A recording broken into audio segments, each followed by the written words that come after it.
À ce peloton de 99 hommes, il manquait ce matin Ziglioli et Junkermann, forfait au départ d'Orsières-Merlette.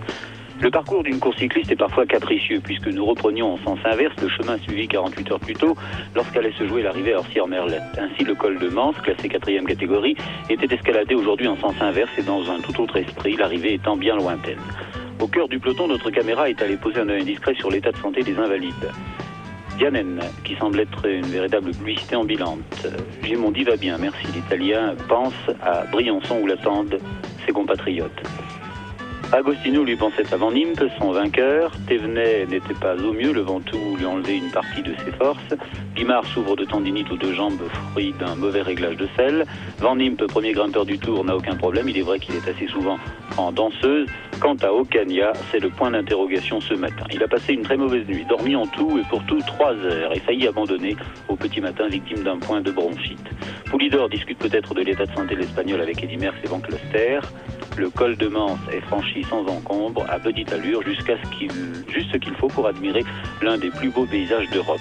Le barrage de Serponçon et sa retenue d'eau, nous sommes à Savines-le-Lac, à 51 km du départ.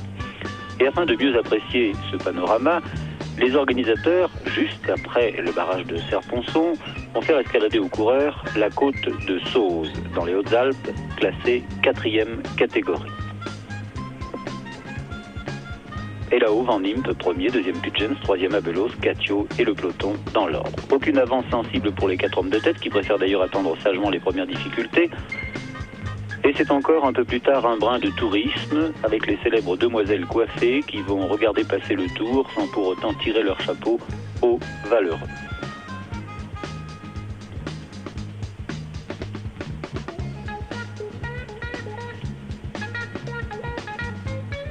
Le peloton serpente ensuite le long de la vallée de Lubaï, qui nous conduit tout droit vers le col de Vars. Et au fil de l'approche, les grands de la course progressent discrètement vers la tête afin de mieux suivre les opérations et de les contrôler par la suite.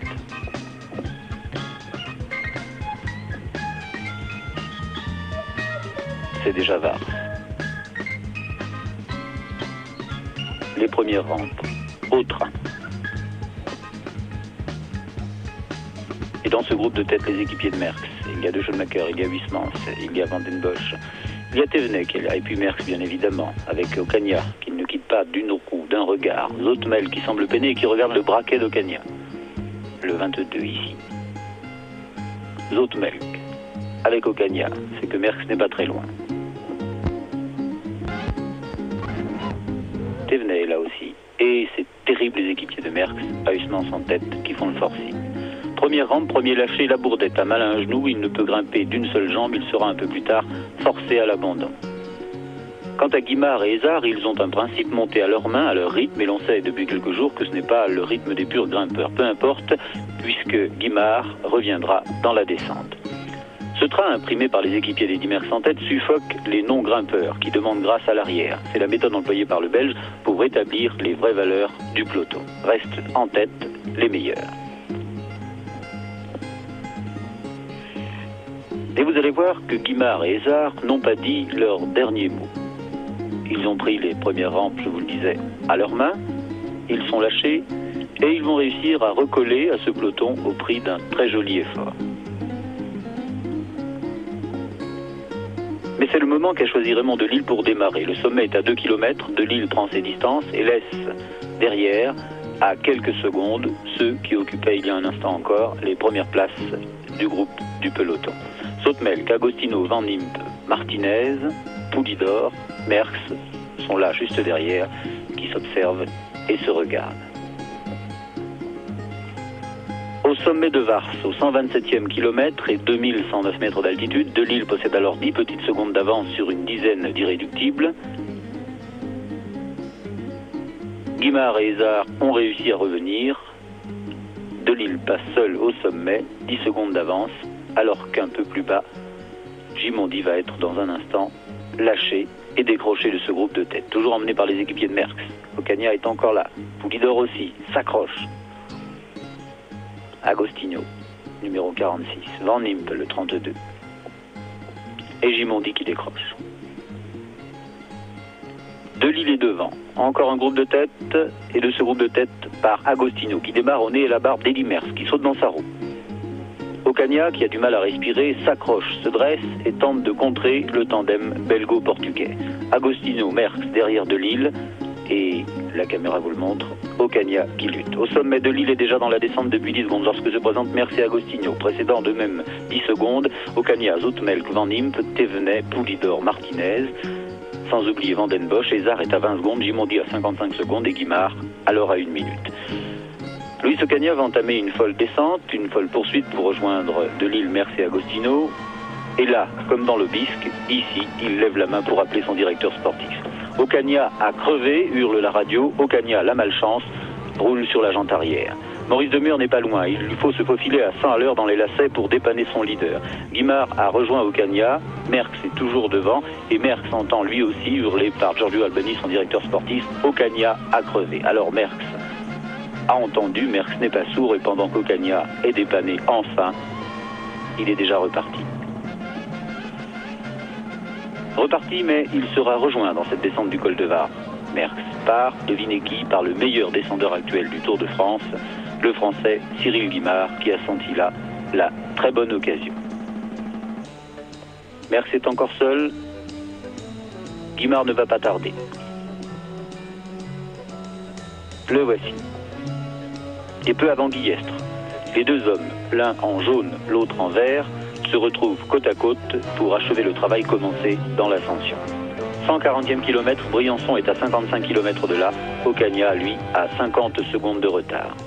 Avant le dernier col, l'Izoard, qui cache la descente de l'arrivée vers Briançon, les positions sont les suivantes. Devant, Merckx et Guimard, qui unissent leur ambition à 1:10, Ezard, Ocaña, Van den Bosch, Poulidor, de Lille, Martinez, Van Impe, Zoutmelk, Agostino et Gimondi, qui est revenu dans la descente. Et la terrible poursuite commence.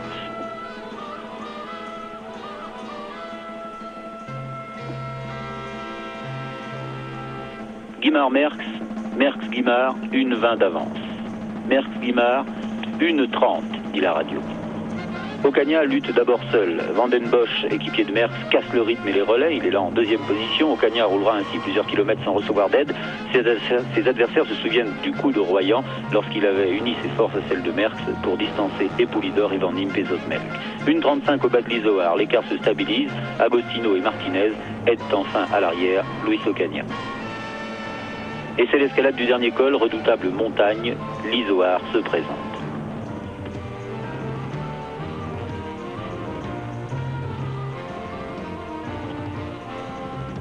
Devant, toujours Merckx-Guimard, le premier et le troisième du général.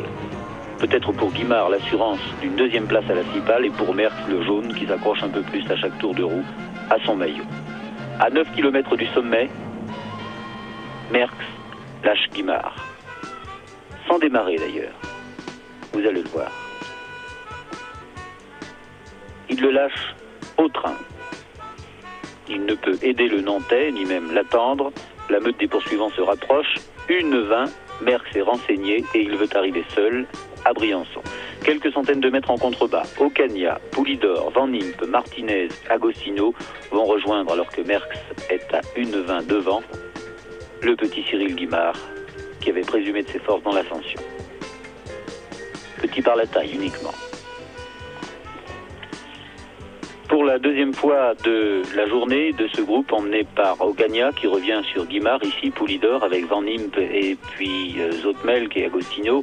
Pour la deuxième fois de la journée, Gimondi est lâché et des milliers d'Italiens l'attendent à Briançon. À 1 km du sommet, Merckx impérial mais non souverain aujourd'hui. Ocaña dans l'Izoard lui reprendra en effet 30 secondes. 1:35, c'est l'écart entre Merckx, ici au ralenti, c'est un paradoxe, et l'Espagnol qui est revenu de loin et qui va le talonner à 1:05. Regardez les gouttes de sueur qui tombent sur la route. Merckx entraîne un petit développement qu'il relance en se mettant en danseuse.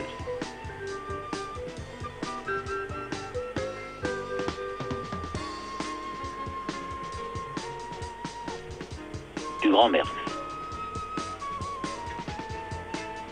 Ocaña est un peu moins facile peut-être, en danseuse plus souvent que Merckx, les yeux rivés à la route, la quittant un instant pour recevoir un maillot jaune un peu plus haut.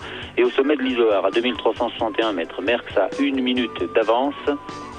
lorsqu'il franchit la ligne et qu'il prend dans sa poche une casquette pour se protéger pendant la descente et peut-être un journal. Il a 1 minute d'avance exactement sur Poulidor, Van Impe, Ocaña, Martinez, Agostino. Guimard est 5 secondes derrière, Gimondi 50 secondes derrière et Ézard 55 secondes à l'arrière. Et c'est la descente, Briançon, c'est juste en bas. Merckx fonce. Merckx construit sa victoire finale, il lui reste très exactement 23 km 500 de course.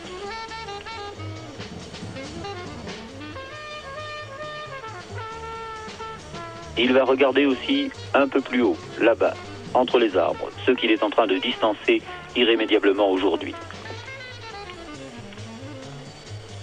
Mais Merckx n'est pas le seul à descendre très vite. Gimondi, vous vous en souvenez, avait été lâché. Eh bien, Gimondi reviendra sur le groupe Poulidor. Aux portes de Briançon, il a repris 50 secondes dans la dégringolade. À 10 km de l'arrivée, Merckx, lui, a porté son avance du pied de l'Izoard. Il la retrouve après l'Izoard, 1,35. À 5 km, Briançon est en contrebas, 1,30. Ce sera presque l'écart final de l'étape. Et la dernière ascension vers le fort de Briançon, les derniers mètres d'une étape terrible. Premier Merckx, la trotteuse du chrono fait une fois le tour du cadran et court encore pendant 31 secondes. À 1,31 arrive Gimondi qui devance Guimard, Van Impe et Poulidor. À 1,34, juste derrière eux ici, alors que Gimondi sprint pour faire plaisir à ses compatriotes. À 1,34, Agostino. À 1,36, Martinez. À 1,40, Ézard. Et à 1,41, Ocaña. Au classement général, Merckx devance ce soir Ocaña de 4,43. L'Espagnol était encore ce matin à 3,02. Guimard est à 5,32. Gimondi à 7,13. Et Poulidor à 8,20. Ce fut, en conclusion, une belle bataille. Merckx et Ocaña en sortent tous deux grandis, l'un dans la joie, l'autre dans la détresse. Nous serons encore demain au cœur des Alpes pour une nouvelle très grande étape. Ici Jean-Michel Lelio qui vous parlait de Briançon. Merci de votre attention, à vous Paris.